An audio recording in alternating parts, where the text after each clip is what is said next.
And now we go to Currabaha Park for the second time this season. A fantastic stadium, but we've only been here once before, and that was last week where Kilmac won 3-0 the last time out.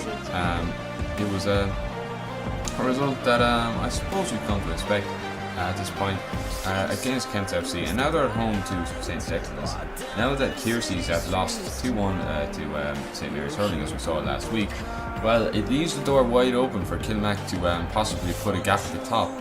So we're going to have to see. Now, here is the line out. We've got some new additions to the squad, obviously. That's probably a lot of requests, but yes, putting Louis Gallagher up front and switching around the formation a bit, adding another midfielder, Brendan Goff, and putting 3 at the back, hoping to shut out the game very early on for I suppose Kilmac, hoping that they could possibly run up a score on St. Declan's, bottom of the league, and not great from them. But well, we're going to see how it goes now. We'll see if it really is a thrashing, or do St. Declan's have what it takes to stop Kilmac Thomas AFC in their tracks. Well, we're underway now, so the answer is only 90 minutes away. Cuts back and plays it inside the Liam Fennell. Fennell thinks he can have a shot, and oh, it's saved, and it could be dangerous here because the ball isn't away entirely, and it's given back to Kilmac, and now the ball is with St. Declan's. They could try and get it away here, but they're dispossessed again. The ball is played and it's intercepted. Here is the Brig driving forward, oh, and he gives it forward to Gene Power. This could be a real chance, and it's a fantastic tackle, and that keeps the score level, but the ball is not away yet, and it's still with St. Declan's trying to drive inside the box. It's Mary Dunbar now on the ball, and she cuts inside. It's given to the Brig again. The Brig gets a serious chance to shoot, and it's another fantastic stop by the Kilmac defence. And here he's looking for a pass. He can't quite find one. He's going to go around again, give it back, and that could be it. It's Brendan Goff with a shot, and well, that's well over the crossbar. But that's the way the first half will end. Kilmac had probably more attacking chances, but St. Declan's have been efficient with theirs and scaring the Kilmac defence. So it remains to be seen what way this game will go. With the halftime score at 0-0, it remains there for either team to win. Owen Power gives it to Lee Moog, and a shot, and well, oh, it's tipped, and it looked like it was going to go in, but it's a save, and it's tipped away. Patrick Marcy looked like he had a certain goal there, and Brendan Goff, and he's almost scored too. And it has sometimes come close to working, but for the most part it's been held out. And here's the Brig now. Oh, and the Brig has got a shot at goal, and he hits the post, and it's come out to Mr. Murray, and it's a goal, and Kilmac are down. What?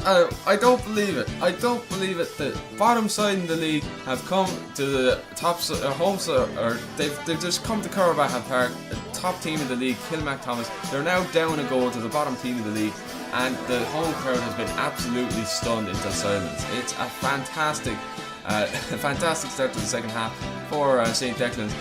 No one can quite believe what's going on. It's a goal from pretty much absolutely nothing. As you can see here, Eugene Power gives it to the Brig, and the Brig had a chance here. He was losing pace, so he's tried a shot, hit the post, but Mr. Murray was there to just tap it into an empty net, and there was nothing anyone could do about that. It's a fantastic start to the second half.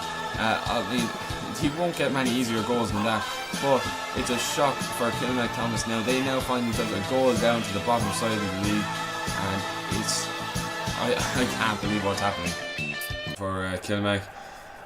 Lean and Pollock being introduced to try and get that goal that's so desperately needed to get Kilmac back in this game. We're in the last 30 seconds, and that's a foul there, and it's all over. I think it's all over. It looks like it's the upset of the tournament, and it is. It's St. Declan's Athletic who have come to Currabaha Park and picked up their first 3 points all season.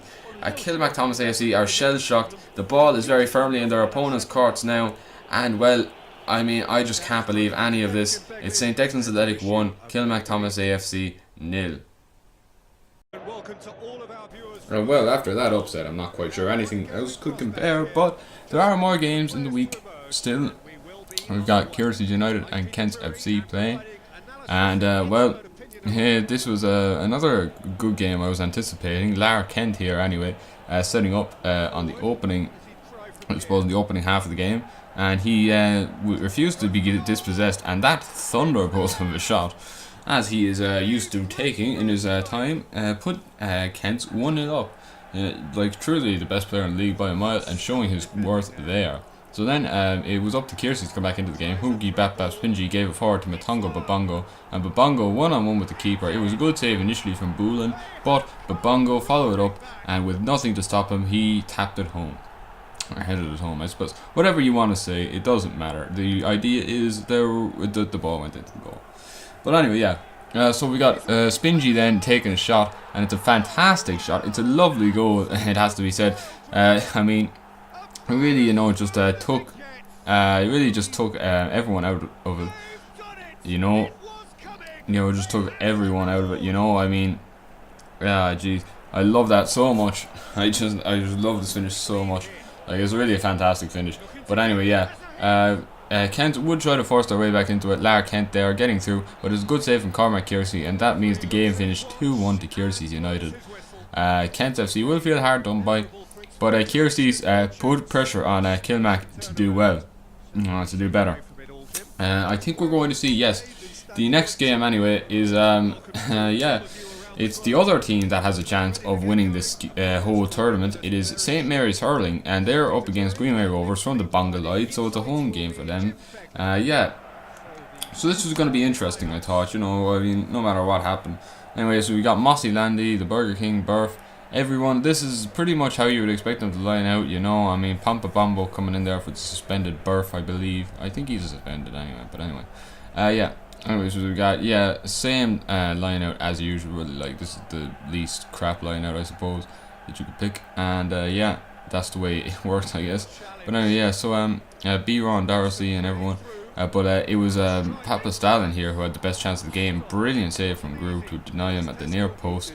Yeah, so I mean, really, they were lucky to get away, I suppose, with that one, but they had their own chances, Greenway Rovers, and sometimes they just couldn't take them. So like, it was just that kind of a game, where really there was nothing separating the two sides. That's a chance there from Bernie Casey, probably should have gone in, but either way, like, this wasting of the chances and all that. There was one more chance then anyway before the game finished up, with Sean Power here doing some work on the edge of the penalty area, but he got dispossessed, and so that's the way the game finished.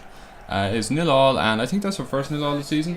But yeah, anyway, 0-0, and that's the way it finished. So St. Mary's Hurling do pick up a point, but they would have liked to pick up 3 points, especially considering the fact that St. Declan's beat Kilmac.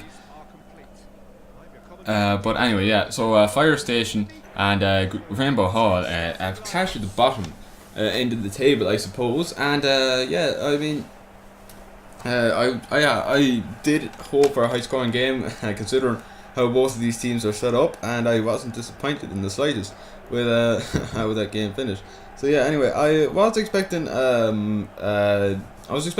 Rainbow Hall to win this game. They looked just a bit stronger to me, considering how they gone through the season. And Emma Norris here with this, and it gave to Nat and Krieger's shot was saved, but the volley there from Joselu, I think, who now coincidentally plays for Newcastle in the Premier League, I think. But anyway, yeah, so that there was fantastic, just absolutely fantastic. Anyway, yeah, and then Emma Norris made 2-0. So really, it looked like they were going to run away with it at this stage, I mean, but yeah, it's but then this happened.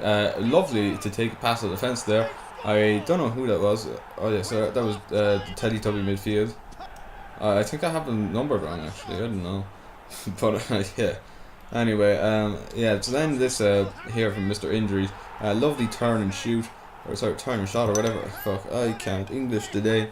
But yeah. Anyway, Mr. Injuries there. With that, then this from Robbie Bailey. He gets into space and fires a shot home. A lovely finish from Robbie Bailey, and it's 3-2 before you know it. That's fantastic there. Lovely finish. But yeah, and then it only got worse because this happened here. It looked like this was going to be harmless, but the cross and then the header in, and no one could stop that. I think it was Jack Ryan there. Yes, so it's 4-2. But there was Fire Station did recover from a 2-goal deficit before, and they were determined to do it again as Michi Batshuayi got in, and very weak shot, I suppose, but it went in, and that's what matters. They all count in the end, don't they? So yeah, Batshuayi got his team back into the game with that goal, And then you get Emar Martin here, just lovely pass to Mr. Injuries, and the ball rolled out. Sorry, the ball rolled out wide to Mr. Injuries again, and he just flicks it in, and it's a lovely tap home. It's 4-4, and it's Theo Walcott. So there's 10 minutes remaining, and there's still time for a goal. And it was Rainbow Hall who recognised that more than the opposition. And this shot here, a fantastic goal from Nathan Krieger to give Rainbow Hall the 4-5 lead and eventually the win. That was like just fantastic. Fantastic, I have to say, fantastic. So anyway, yeah, I've been the one with the plan. Thank you for watching my videos, and if you'd like to see more videos like this, then please like, comment, and subscribe to my channel if you haven't already. And I will see you in the next edition of the Kilmac League, which probably won't be for a while, considering I'm heading over to Bulgaria on holidays for the next 2 weeks. Yeah, so whenever that comes out, I'll see you then.